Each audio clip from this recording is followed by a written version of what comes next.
We may go a little bit long. I now call to order this work session. The Assembly, we're here to discuss AR 2025-271 S1 and other topics related to it. We'll start with introductions. Ms. Baldwin Day. Aaron Baldwin Day. Zach Johnson. Felix Rivera. Jared Drucker. Anna Brawley. Christopher Constant. Daniel Volin. Yarrow Silvers. All right, and we have members of the clerk staff, legislative services, the ombudsman, the audience, some other interested parties. And so we're going to start by just laying out that this is a work session on the ordinance that was introduced, the S version or the resolution. Some briefings by our friends, legislative service and the clerk's office about how they have been working towards better public meetings and processes for years. And then there will be some discussion from members about some various elements about the proposed S1. I hear there might be an S2 or an S3 or I don't know, lots of S's around. And so we'll have that conversation. But first, we'll go ahead and start with the clerk. Thanks, Christopher. So as you all know, the Assembly is constantly improving when it comes to their work and specifically what avenues the public has to be heard. I will tell you that being responsible for administering elections, I too am very in favor of citizen engagement. A few improvements that you guys always know, you're always amending Chapter 230 in the code to update that and ensure that everybody has appropriate time for comments. The public portal for legislative documents, that went live in June of 2021, and that's another improvement that we've made that doesn't necessarily tie into the meetings. I wanted to let you guys know, if you don't already, that the agenda team maintains a distribution list. They email every final agenda and also the addendum items. You guys get them, you are BCC'd on them, and so is everyone else. A few of the outside organizations who are on this list are APDEA and the Park Foundation. Anyone can be added to this list. We would love to add more community organizers to help us spread the word. And that could be done by just emailing our generic www.masmc@anchorageak.gov email address. Something that we don't do is publish the meetings on social media. And that is for a few reasons. The first reason is because governments direct their residents to their websites for reliable information, not social media where mis and disinformation goes unchecked. Another reason is cost.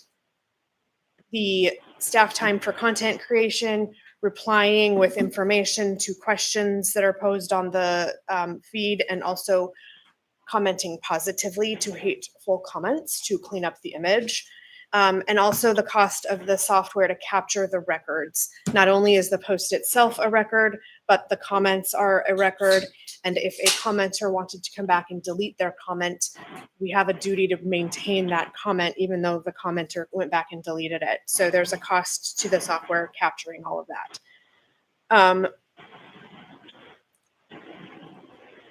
So what channels do Anchorage residents have to access their elected officials? In addition to testifying in public hearings, they can call you and leave voicemails. They can email you. They can attend your briefings at the work sessions and committee meetings, not only in person, which have been around for a long time, but they can also watch by live streaming. During COVID, we had our meetings by Teams and then hybrid for a while. And so that was the impetus for the permanent change to live streaming, as I understand it. Form Stack is the one in the middle there. Fun fact, I just learned this morning, Form Stack was built in-house during COVID. Your very own Jennifer Venneklassen had a rough night one Tuesday night and came home and envisioned a better solution. And so she emailed IT and Form Stack was born. And so the written comments that go into Form Stack are emailed to you guys, and they're also put into the permanent record by AIM. So any comment that we receive by Thursday at 5 p.m., which is also sort of the deadline for the addendum, comes out to you guys on the addendum. Anything received after the addendum is emailed out goes into the next packet. And folks can also be requested to be called using this this feature, where we call them in the middle of a public hearing so that they can testify during the meeting. I had thought that this was a service that we paid for. I thought this was a pre-built software that we paid for. So interested to see how this can be changed after getting some feedback. But so if you don't know how to access FormStack, it's Anchorage Assembly or community.org/assembly, and it's that submit testimony button. It brings you to this page. This is the stuff on the right is the top of it. Below that is the form information with a lot of details to include contact information if they need help.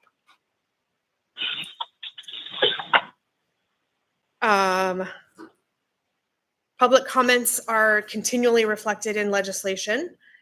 These were just a few examples from the top of my head, but it does happen regularly when the public does have concerns. You guys continually make S versions and make floor amendments to make it more palatable for the public.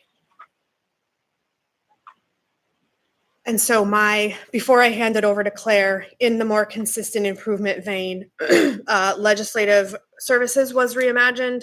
Claire was brought on board in 2021. And before I turn it over to her to cover the communications, educational materials, and public engagement that they do, my ask would be that if the Assembly wants us to go down the path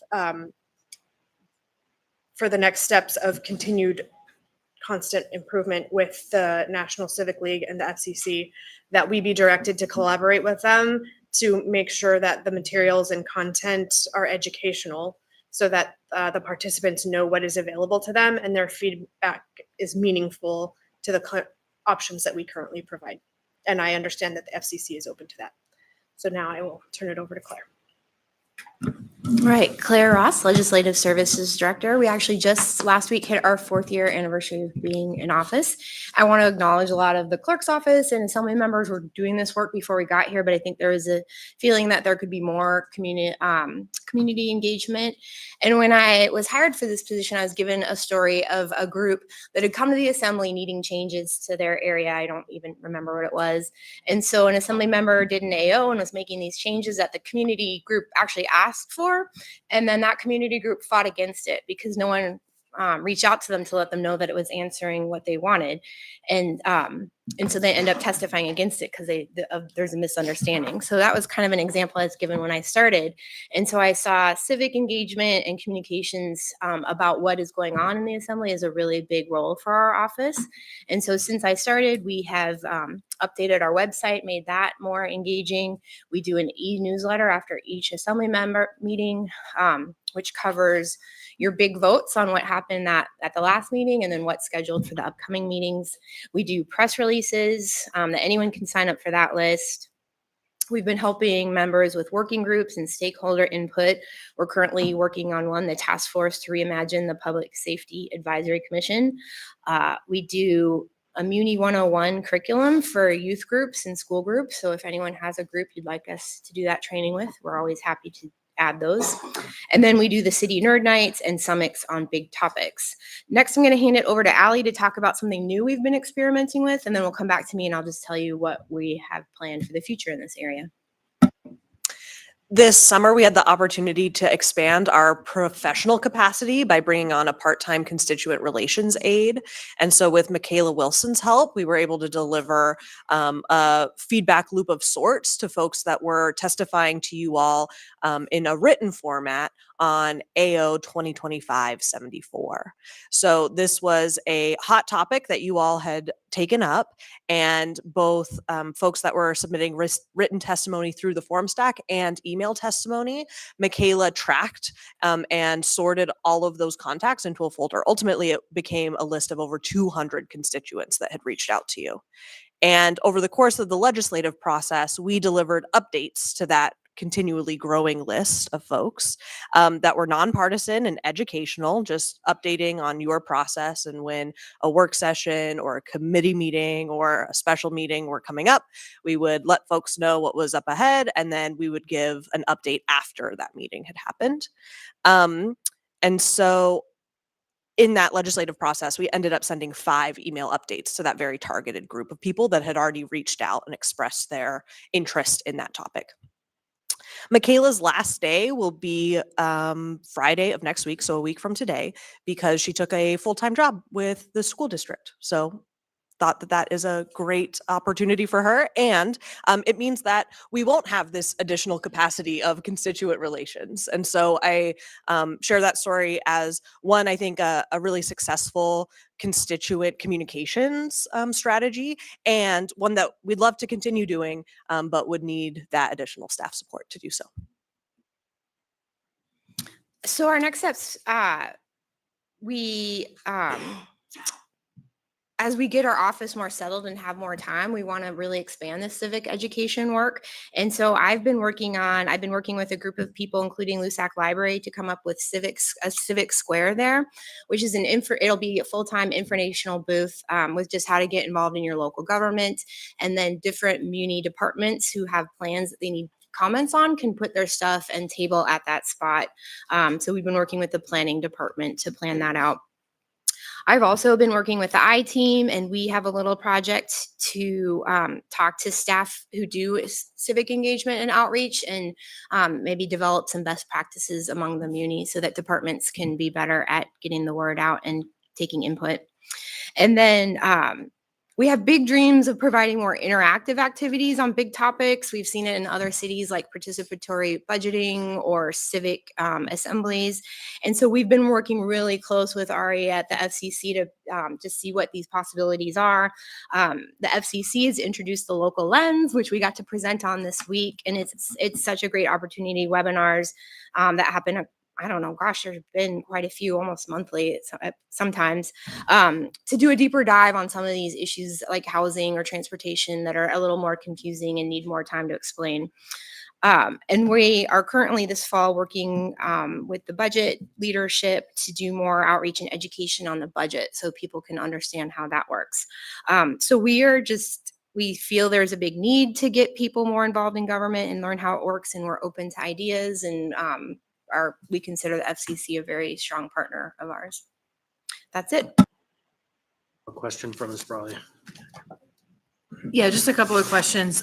One is kind of clarifying. You mentioned reaching out to constituents on a particular topic who had emailed.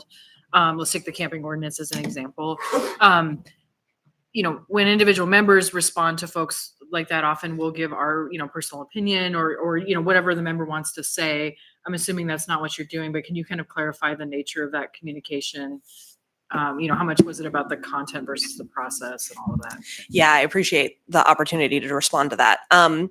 Our email communications and any communications that we produce are nonpartisan and educational. So what I mean by those two words are, we do not take a position on the issues, and we work really hard to present any of the information that you all have provided through the legislative process with an attribution that says this is a version of the ordinance that is sponsored by these specific people, or these people have made a statement or are holding a press conference or whatever that is. So it's attributed to the elected officials who are serving in their legislative capacity. Our role is to provide clarity about the process and help people understand where they can access the legislation, the information, and then how they can access you all and make their voice heard. And then my other quick question is, you mentioned a lot of the stuff that you're doing is really bringing people into the process as it exists now.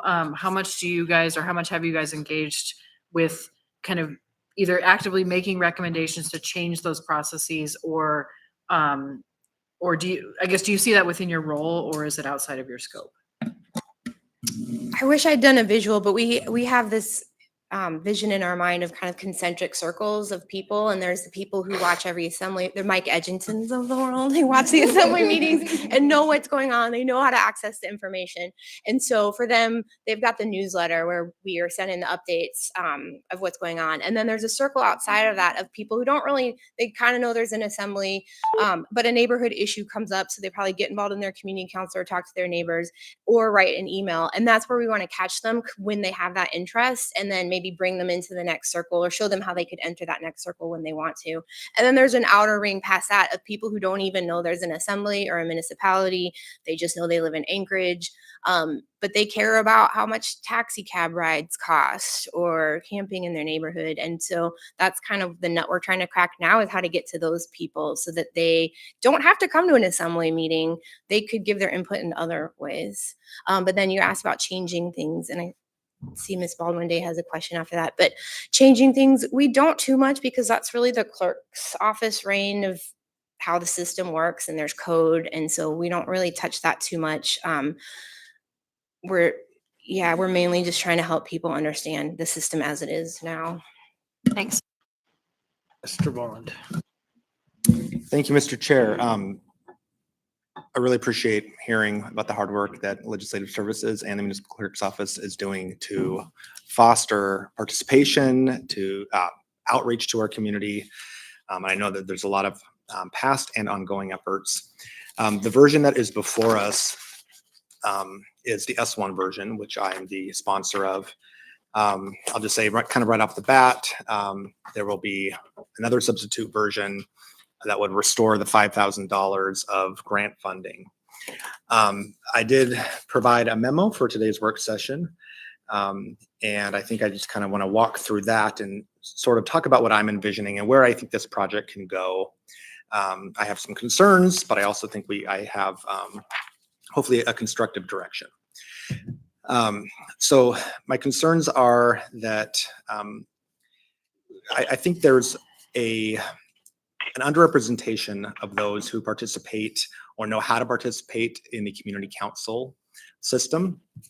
And just to kind of kick this is not in the memo, but to kick this part of the conversation off, I want to quote the ombudsman because he's in the room.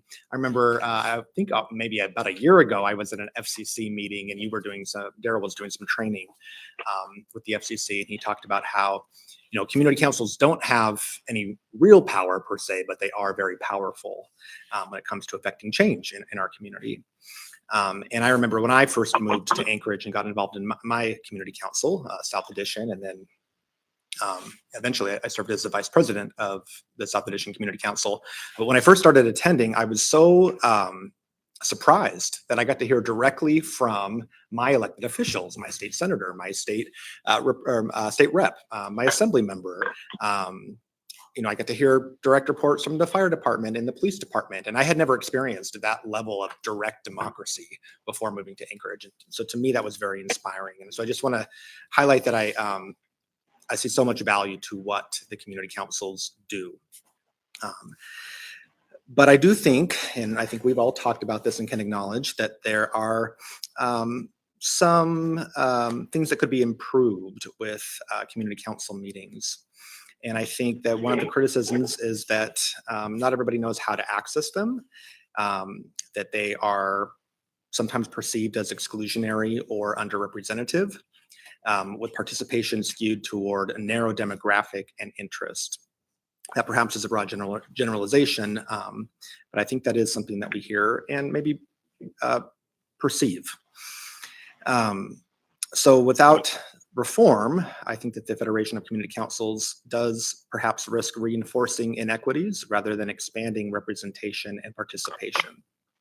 I also highlighted in the memo some of that work that was just discussed. And I guess I don't want to ruffle too many feathers, but we did discuss on the dais on betterpublicmeetings.com the problem statement, and I addressed that in here.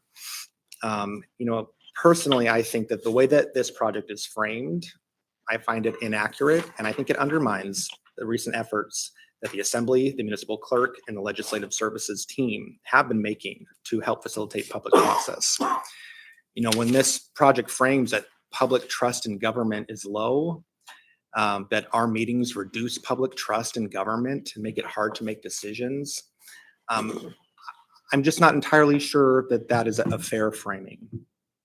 Given, the fact that our legislative services staff has developed dedicated websites for major initiatives like the sales tax, like the home initiative, where they did a webinar and a unique website. The City Nerd Night event, I think that series is a great way that we've been engaging the public.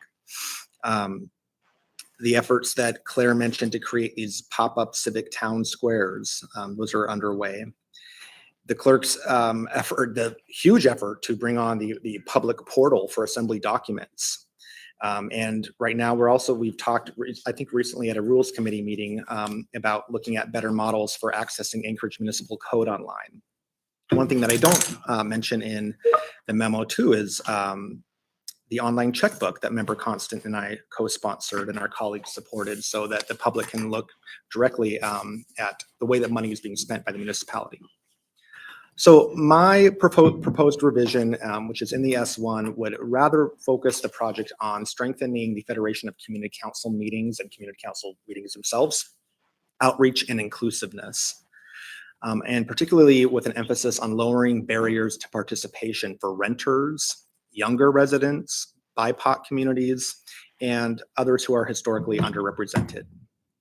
Another thing I think that we could maybe all acknowledge is that there is a lack of uniformity across the different community councils in terms of bylaws, best practices, getting your agendas, minutes, resolutions, or other correspondence updated timely where it can be visible to the public. And I think we also have to take into account the fact that community council folks who show up, they're volunteers, and a lot of them, I think they need some technical support in that regard. One thing that was discussed on the dais too was, and I think we heard from the director of the YWCA, was one of the focus of this project, to sort of achieve the goals of the grant would be to advise the decision-making body, which in this case is the assembly. And so what I would like to see as part of this project too, in addition to informing the internal processes and outreach of the Federation of Community Councils, is recommendations for revisions to Anchorage Municipal Code, those sections that govern community councils. And that's something that we've talked about in various committee meetings. It's sort of timely to update some of those. And so I think that would be a good way to inform the assembly, what can we change in code to help strengthen and support the community councils.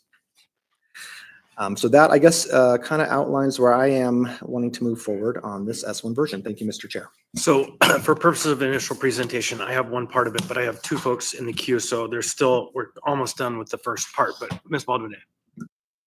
Yeah, this will be a little bit of a rewind. I was curious about the more interactive events, Ms. Ross, that you were talking about, really being excited to produce in collaboration with the FCC and other partners. Can you say a little bit more about what the barriers are right now to being able to do those sorts of more participatory, sort of innovative events? I think capacity. We're just. I think that our staff is about right size. We don't really feel particularly overwhelmed, but I do think that there is a lot more we could do if we did have more staff. And then capacity on the administration side, because there's only so much we can do out in the community telling people how budgets work when we're not financial experts. So sometimes we go out into the community on these issues and we maybe get a little too ahead of our skis, where then people start asking us how the budget works and we're like, we're not quite sure. So I think capacity I do know how a budget works, but some of the under the tax cap, over the tax cap, I don't feel like I should be the one representing the muni on those issues. So I think capacity on both sides, and but I think it's growing as we have more time and we get our office running and have our feet under us. I think it's possible.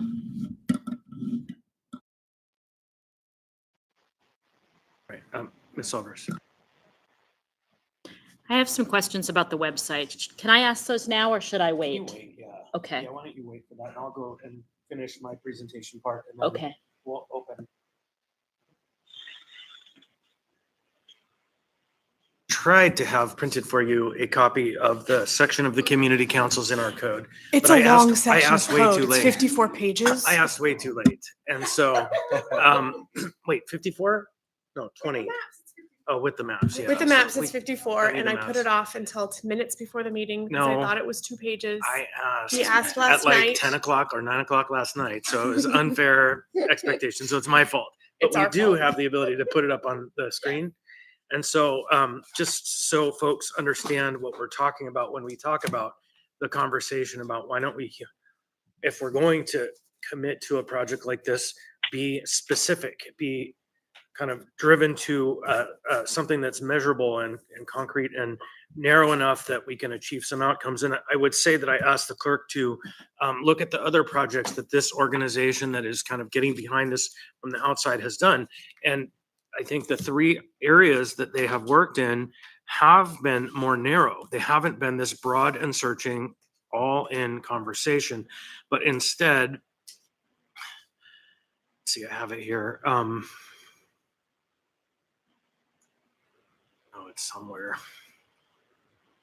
Don't know where you sent it to me, Jamie. The one community, it was focused on work sessions, period. One community, it was focused on the school board and its process. In one community, it was focused on, what was the other one? Public Safety Commission. And so none of them were at this broad level that this proposal is taking. And certainly that I have seen, none of them allege that the public process that they're running soils their kind of perspective in the community and makes them look to be the villains of the process, that was the shocking part for me. I'm going to read to you now the community council section of the charter, section 801, establishment and procedures. It says the assembly by ordinance shall provide for establishment of community councils to afford citizens an opportunity for maximum community involvement and self-determination.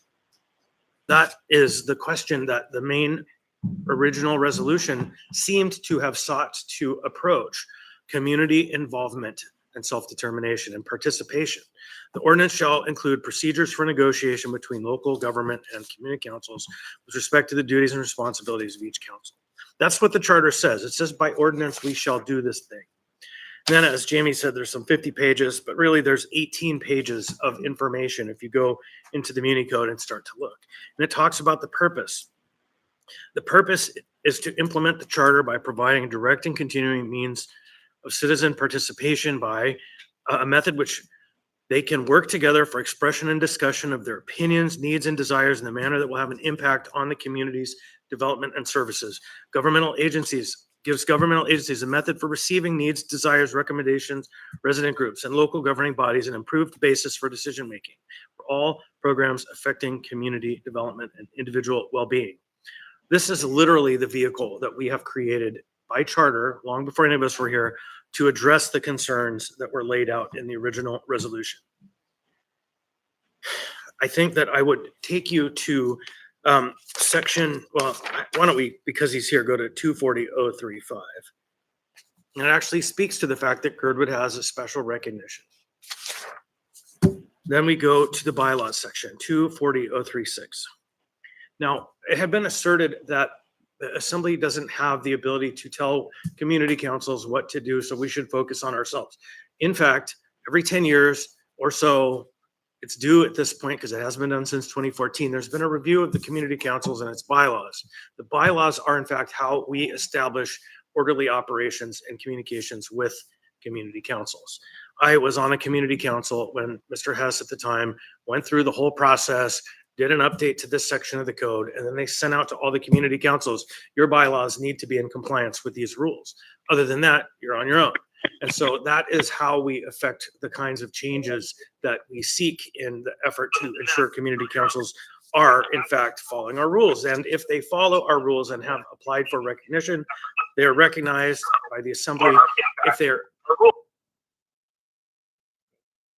If they're out of compliance with the bylaws, then they're at risk of being unrecognized by the assembly. But there's a whole layout of all the things, how meetings are supposed to work, who votes, what the positions are, how amendments work, what dissolution means. Then there's 040, which is the establishment of community council districts. Now, this, of course, is one that kind of gives a lot of us headaches because 10 years, or no, every 10 years we have the census, and there's been a project to readdress the boundaries of community councils that's now been going on for almost 3 years. Yeah, well, Daryl's signaling 4 years, but I think it couldn't have because the final maps weren't drawn until 2021. So, yeah, it seems like an eternity. And then there are functions. Now, I think the functions list is the place that is most interesting as we talk about this conversation and how it may work. Because under 050, there's only one real section of the code that's called out, and that's Title 21.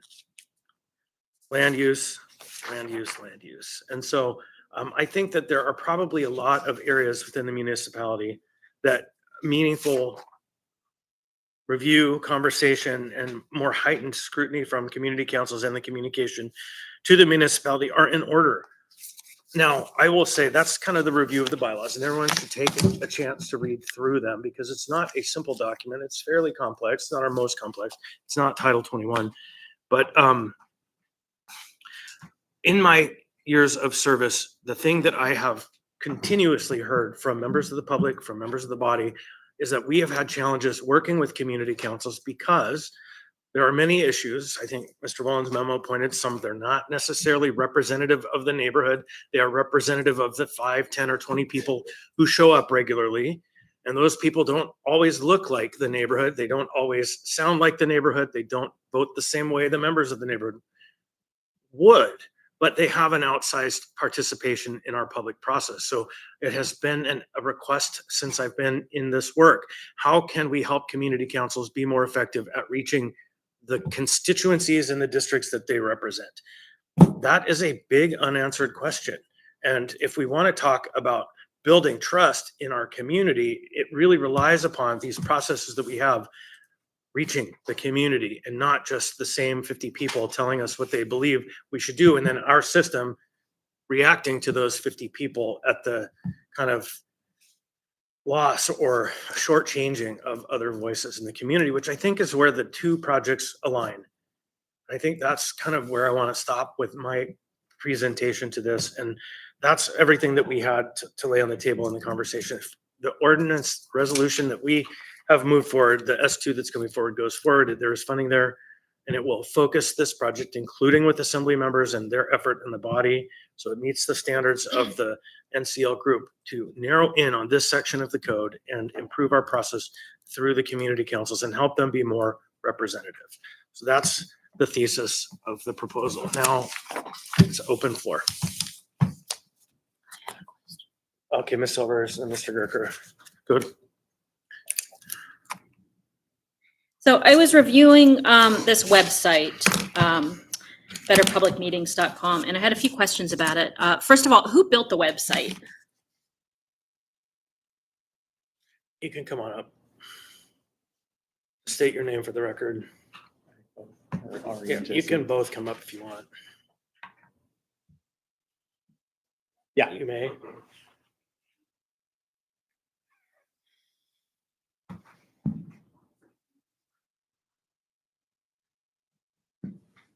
Ariana Blizzy, Executive Director of the Federation of Community Councils.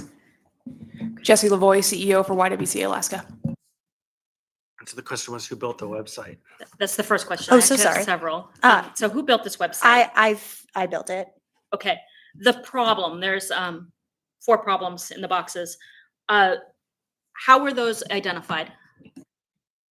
We got that graphic from the National Civic League. It was one that had been built as part of this process when they'd done the first round of this earlier this year. Yeah. Okay. I'm reading on and it says bad public meetings damage public trust. It sounds like a conclusion has already been reached that public meetings are bad. No, I would caveat that our public meetings are bad. Correct. Yes. And so I'm reading this and I'm seeing a very heavy bias. I'm kind of wondering, like, what's the point of even doing any of this, because it seems like you've already reached a conclusion. I tried to take the survey, clicked on that link and nothing came up. Is there any way that we can find the survey? Just for the web. Oh, sorry. Just the website, the survey isn't live because the project hasn't been signed off. So we wouldn't want to open a survey that you guys hadn't Okay. agreed to. That would put out a bad precedent. Okay, all right, yeah, because the button is there, but it does nothing when I press it. Okay, so yeah, those are just kind of some of the things that I identified from just a quick look at this website. It's very biased, and it seems like it's already reached conclusions. So I'm not really sure what the point is here. Thank you. And my question's for Member Volland or maybe Chair Constant. You know, I'm looking at the S version, I'm looking at this memo, and there's words like disparities and systemic and barriers. Is there some sort of rule at the FCC that if you're a renter or if you're young or you're BIPOC, you're not able to participate in the community councils? Can you, I guess, explain to me what the barriers are? What are we talking about? Yeah, so I guess what I have in my memo is based off of what I've witnessed in my 11 community councils, and to varying degrees. And I think what would be really interesting as part of this project is to have that data. You know, what percentage of community council members are homeowners versus renters versus representatives of businesses? Do we have that data? Do we have demographic data breakdown? Do we have, you know, what are best practices in terms of helping facilitate maximum engagement, you know, whether that's making meetings so that they accommodate working families, you know, who are maybe making dinner when most community councils convene. And yeah, so I guess that is something that I guess, you know, a lot of this memo, I feel like I don't have the data set from the Federation. Maybe that's something that can be provided, and I'm not sure what level of granularity they have, but I think that that's something that could really come out in this project. If I might just add that my experience in the community council and in the role I have now, even the members who are in charge of the community councils have often stated, we don't know how to reach the people in our district. We don't know how to get to them. In the old days, there used to be an actual mailed newsletter that went out by each community council, but who's got the money for that? But then there are certain families that don't have high-speed broadband internet and they can't actually zoom in. In my district, it's true. I'll show you. They don't have the means. So there were community councils that were just meeting by Zoom. Those meetings weren't actually available to the people who didn't have high-speed internet. So we funded a project to at least make that available at the rec centers. So if someone wanted to, they could go to the rec center and they could participate in their car if they needed to at the time. And so what the barriers are, I think, is the nature of the question we think would be askable and answerable by a project like this. Can I also just chime in? Ms. Blasey. So, the Federation's, your aim, I'm not sure. I think there's a difference between the Federation and the community councils. And I just want to clarify that for the body really quickly. The Federation is a nonprofit that was established in 1976. My board of delegates is made up of a representative from each community council. That's set by our bylaws. So I don't have control of who attends those meetings. The community councils individually have their own control about who they send as the delegate. Also, we are not regulatory. That comes, everybody comes to me and they're like, I'm mad at my community council. You need to tell them to stop. We're not empowered to do that. The only regulatory body is the assembly. So if I guess I would just circling it back then, there's not any actual systemic rules in place to bar anybody from participating. It's just a matter of who actually gives a shit in the area they live in. Is that fair? No, it's those who have the means, I not mean, everybody those who has the care. means. I mean, it's their open community council meetings. You show up and you attend, you participate. So I think though, Mr. Kirker, that exemplifies the nature of the challenge. Right there are whole swaths of this town who they're putting meals on while they're getting shoes for their kids. They don't attend PTA meetings while their kids are getting educated because they're trying to keep the power on because their families have no car. They're working 4 jobs and they're up all day and all night just to meet the minimum. So they can't actually show up. And so, yes, they could in a world where equal resources existed, but they can't. There are barriers. And so it's not necessarily that there are code driven barriers. It's that there are barriers because the outcome shows us that there are barriers. The outcome being that the participation is limited to a very narrow set of individuals. And so like how we work back from that to facts is really just an amazing question. It's very interesting. And Mr. Vaughn? Yeah, and so I think part of, I mean, I think there is an element of what you're saying that does resonate. There was a very heated, in my community council meeting one time, over in the View Elementary. And I think I would quote my assembly member at the time, Mr. Constant, who said, democracy goes to those who show up. And so there is a voluntary nature of participation in community councils for sure. But what I think I'm looking to the Federation for is how can they really do the outreach so that they're building awareness so that those who want to participate, there may be an issue that somebody cares about that's impacting their lives, but they're not familiar with the community council system. And are we getting the information out to are we casting the widest net possible? And then I think another element of this in terms of the Federation is maybe we really get creative with this and think about how can community councils evolve, going back to the conversation around the boundaries, right, which has been taking a long time. There's sort of this tug of war over Valley of the Moon Park in my district. Who's going to get it, South Addition or North Star? And it's like, well, if these community councils are sort of self-determined, why are we so prescriptive, the municipality, in telling them what their boundaries have to be? Why can't they overlap? Why can't they share a park if they share boundaries? And so maybe that's something that can be working to this project. And part of the recommendations of us as we are looking at code amendments for the future. Also, I think it's interesting that community councils are just geographic in nature. And you think about the Federation, community councils are one stakeholder group. And there's many other stakeholder groups. We've had a lot of input on some of the housing related work that we've done from the Housing Club. The Anchorage Housing Club is a group that has started. If we're envisioning a park, let's say Russian Jack Park, so Russian Jack Community Council, maybe they have one opinion on whether or not a new single track should go in, whereas the single track advocates would have a different opinion. But we're sort of, as a municipality, bolstering the technical support for one stakeholder group, but not another. And so can we expand our understanding of what a community council could actually be? Could it also incorporate interest groups? Could a group like the Housing Club or another group, could they be a recognized community council that has technical support from the Federation? I don't know, but I think those are conversations that we could have. And if we're talking about an every 10-year update to the code pertaining to community councils, maybe this project can help us take some of those things into consideration. Yeah, and I appreciate that. I appreciate the conversation, but I guess the thing that's kind of gets my hackles up is when we're talking about a conclusion here. You guys are concluding that there are barriers, and so therefore we need to study what those barriers. But we don't actually know that there are actual barriers. What I'm saying.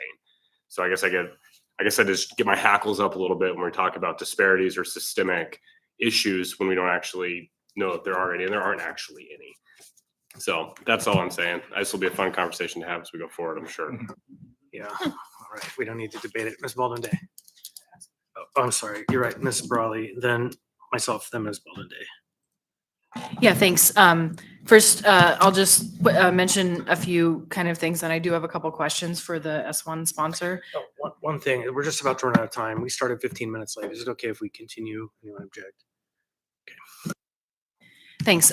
So yeah, to the point about the bylaws process, I was also very deep in that process back in 2014 as a not even a current Turnagain Community Council member, but tasked with basically negotiating among current members to write those bylaws to be compliant, as well as working on the Spinard one. So what I remember about the scope of that code, I do encourage folks to read it. It's essentially putting a floor in the code that says here's or minimum qualifications for who can be a member, so that it's not just a homeowner, it's not, et cetera, right? It gives standards for membership.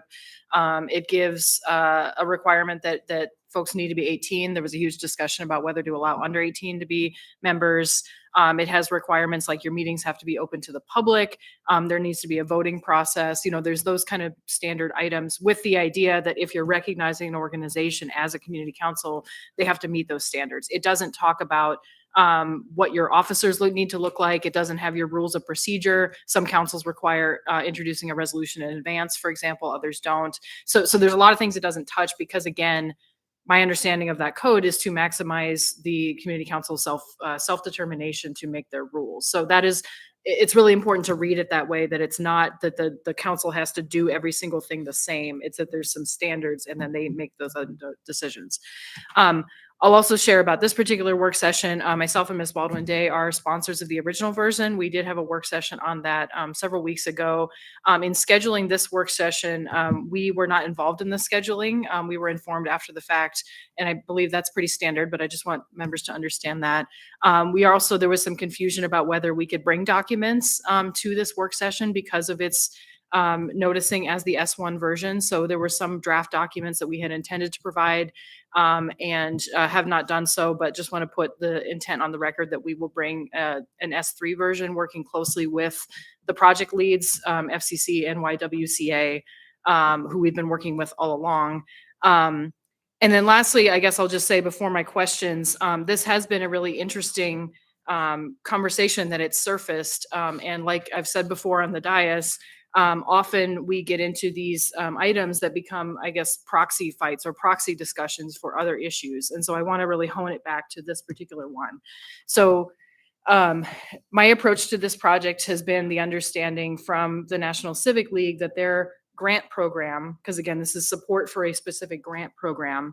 I went back to their website. By official public meeting, I'm quoting, we mean meetings that are open to the public, where elected or appointed officials are present, and where policy decisions are being made. And so my question to the sponsors then is, my understanding is that this grant project is supposed to focus on government meetings. So it mentions planning, it mentions assembly, it mentions other boards. It doesn't have to be our meetings, but it is a government meeting. And so my question is, what the sponsor would anticipate this project being the scope of beyond community councils that would still be compliant with this grant? And then the other question is, have you really collaborated with or on this S2 version that's forthcoming, have you worked with the project leads who are putting in this grant application? Thanks. So the first question in terms of public meetings, I guess I should ask, are the Federation, the FCC meetings where you have all your delegates, are those open to the public? Right. Yes. Right. And then I would anticipate if it's the recommendations that come from this project to us in terms of proposed code amendments, we would have potentially several public meetings on those, or whether that's in work session, committee, or our regular meetings. On the second question, whether or not I have collaborated with the project leads, I brought a similar version of this to a meeting with Jesse from YWCA, and I would say that is the extent of collaboration thus far. However, I'm happy to meet with Ari or others as well. I would add that I asked for the questions that were in the survey at the meeting that we had, and have not heard back from the individuals who possessed those questions. And so I did make my effort, but haven't heard back. Can I just say, the Federation is a nonprofit and not an official body of the government. So our meetings don't apply for for I the do grant. think Mr. Volin mentioned, though, that if we do update section 240 of the code, that would be all run through a public process up into and including a vote of the governing body. Absolutely, totally agree. For community councils, not for the FCC, to Yeah, clarify. recognize your original distinction for folks. So again, I would still welcome the questions that are already drafted for the survey. So next in the queue I had, are you done? Yeah, it just this last part, I just, one clarification. Do community councils make policy decisions in their meetings?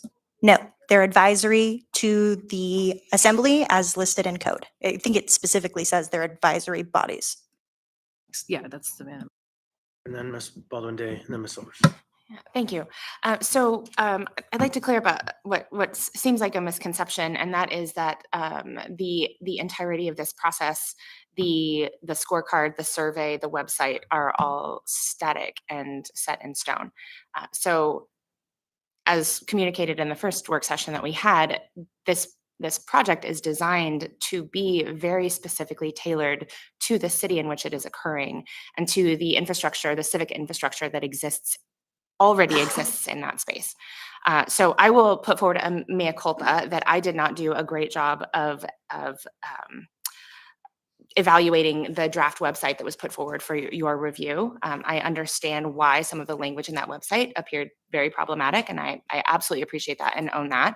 That website is not intended for public consumption yet, and neither is the survey, because the survey is intended to be developed in collaboration. There is not a plug and play survey that we will be distributing. It is something that the project team, the assembly leads, and other entities who have chosen to participate in this work, and I would hope that Ledge Services and the clerk's office would be part of that team, would be developing those questions because we are the experts on Anchorage. And then the National Civic League would be assisting with the project, like the dissemination of that survey. That is why you've not seen questions yet or a survey yet. It's because that survey, we have a scaffold we could start from, but it is really up to the project team and the project partners to develop that tool. So wanted that to be very clear. The other thing I'm curious about, particularly with this S1 version, I understand there's another version coming, but I'm wondering how the sponsors, by tailoring this very narrowly to community councils, I would like to understand how you envision this having this more specific approach, really having an impact on the way that the community council system functions at this time. And I hear the desire for adjustments in code, but adjustments in code don't necessarily result in adjustments in behavior of existing membership. And so I'm curious about how you see those things aligning. First, I want to recognize the community council system and the FCC are separate from community councils as entities. And so the effort would be tailored toward the community councils themselves. Yeah, but I will also say that we fund the FCC, the municipality does, and they provide technical support and can help with outreach within the community council system. We can't ensure good behavior anywhere. And yeah, I think we've seen a couple instances of poor behavior by community council members recently. In fact, at the recent Mountain View Community Council meeting that I attended, we had a member escorted out because they wouldn't respect the rules of order. And that's the first time I've ever seen that. We can't ensure good behavior of members of the assembly. And I've served with members of the assembly who have displayed, I think, what some may critique as poor behavior. And so I don't think it's necessarily aimed at behavior. I think it's aimed at process and outreach. I would agree with all of that and suggest that community council membership will generally follow the rules established for or the resources provided to and how they're used by the leadership of the council. Councils have clamored for some kind of annual process to do trainings. I've done trainings on Robert's rules. There are probably outside of the code any number of improvements that this process could shine onto the system as it works, the councils as they work, and our relationship to them. But it could broaden the areas where we seek direct input outside of just Title 21. If it seems like community councils are always hopped up on some kind of extra special sauce when it comes to Title 21, maybe it's because that's what's specifically in the code, but maybe we broaden the outreach the departments have with the community on other elements of what's important based on the code. Maybe we're able to generate more input on other areas, health issues. You know, I don't know, the kind of universe of opportunities is pretty broad. Our code is very diverse. And so I think there are a number of ways this could be an expansion in two directions of the relationship and the representativeness of the work that's being done in the community. Ultimately, this is a choose your own adventure idea. If you look at section 801, it just says that they shall be established to provide maximum community involvement and self-determination. And so it's squaring those things. So I think a follow-up question to that would be, since by definition, our community councils are embedded in our neighborhoods, and outreach or trying to really expand participation in community councils will necessarily involve neighborhood outreach across Anchorage. I think I'm curious to understand why the desire to constrain the project itself, rather than doing both things, right? Taking the same effort and allowing that effort to inform two different potential outcomes, one being code adjustments to community councils, and the other being the development of some of these like innovative, participatory, outside the box ways of meeting or drawing the community together that Ledge Services has articulated as an objective, that it's been stated that we don't presently have the staff or the capacity to undertake, right? Why can we not walk and chew gum at the same time? Why constrain it to this degree? My initial read of what was put out, and I still want to see the initial draft survey, just to understand what the thinking was that was behind this effort, because it will be demonstrative, is that the argument that we need to open up our work session so that community council members can now come and sit here for 3 minutes and sit at our public hearings for 3 minutes is a non-starter to me. It's like, how many opportunities do the same people need to come here and tell us the same thing? And so to me, the whole framework that started this project was a train wreck. I just can't get behind it because of that framework. And the problems that I hear perpetually over time, I have heard it for 9 years plus. The community councils are where this dysfunction generates, where it comes at us, and where it kind of resolves. And so we can do a better job working with community councils. And the way we do that is by having our once every 10-year or 15-year review and getting help to do that, to make sure that that relationship is the best. And so sometimes it's better to walk and not walk and chew gum. And in this case, I think that's the case. Where was the assertion that there would be people from community council showing up in work sessions? This is the project about talking about work sessions and having more public involvement. I think, what city was it?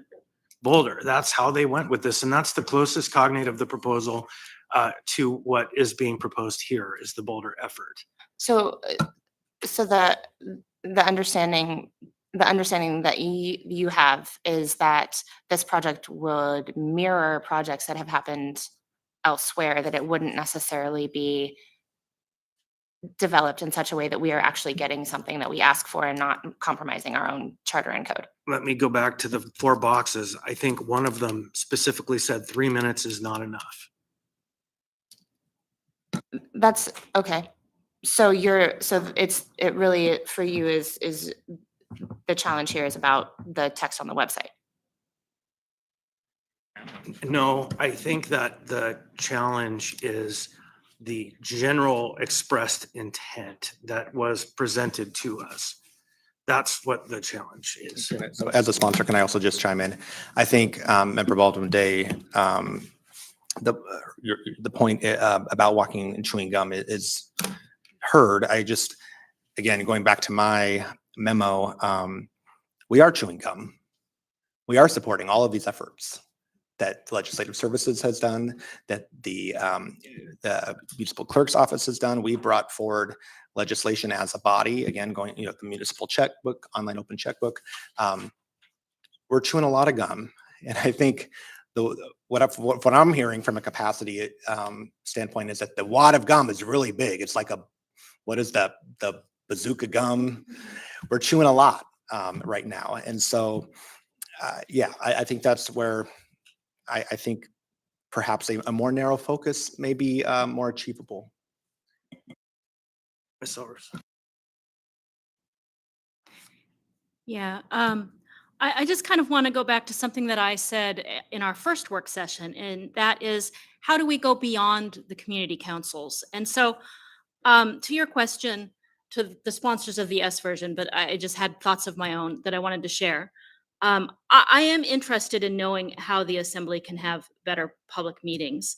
But what I am not interested in is having that input from the community on what we can do to improve, narrowly constrained to community councils. Community councils already have a huge voice. And so we're basically taking people that already have a huge voice in the municipality, and we're constraining this voice to them as well. And so for me, I want to see how we can go beyond community councils. And I just have to say, the website, I was actually initially kind of supportive of this. And I looked at that website, and it was a good way to turn a yes into a no. So I want to clarify the initial ordinance actually was an expanded view. It did not constrain the project to community council. It was very intentionally aimed at the entirety of Anchorage, not specifically the community council system. The FCC is a sponsor because they are likewise interested in that expansion of scope. So I think that's an important detail here, is that the S1 version is the constraint. The original version is the expansive attempt to move outside of the community council and understand more clearly why we do not have broader participation from the public in assembly business, in the business of the municipality as a whole. Ms. Silvers, finish up. no, I'm just gonna think it over some more, Ms. but Brawley, those are my We've concerns. got to kind of wrap it up here pretty soon, Ms. Brawley. Yeah, I just again want to bring it back to this resolution, whatever version we're talking about is really essentially an official support letter for a specific grant project. And so, and I understand that there's an S2 version that would add funding back in. My question, and I was just rereading it again. So this one only refers to the body's participation in relation to community council process improvements. I'm not asking either of your organizations to take a position on this resolution, but I will ask, in your reading of the grant program, would us passing this make the project application compliant with the terms of the grant? Because again, my understanding is that this is about public meetings. So whether it's about the assembly or another government entity where policy decisions are being made. We don't have the S version, the S. Oh, sorry, I'm referring to this S2. I'm referring to the S1 right now, just noting that it could change. But as written right now, I'm asking if it's compliant with the grant terms.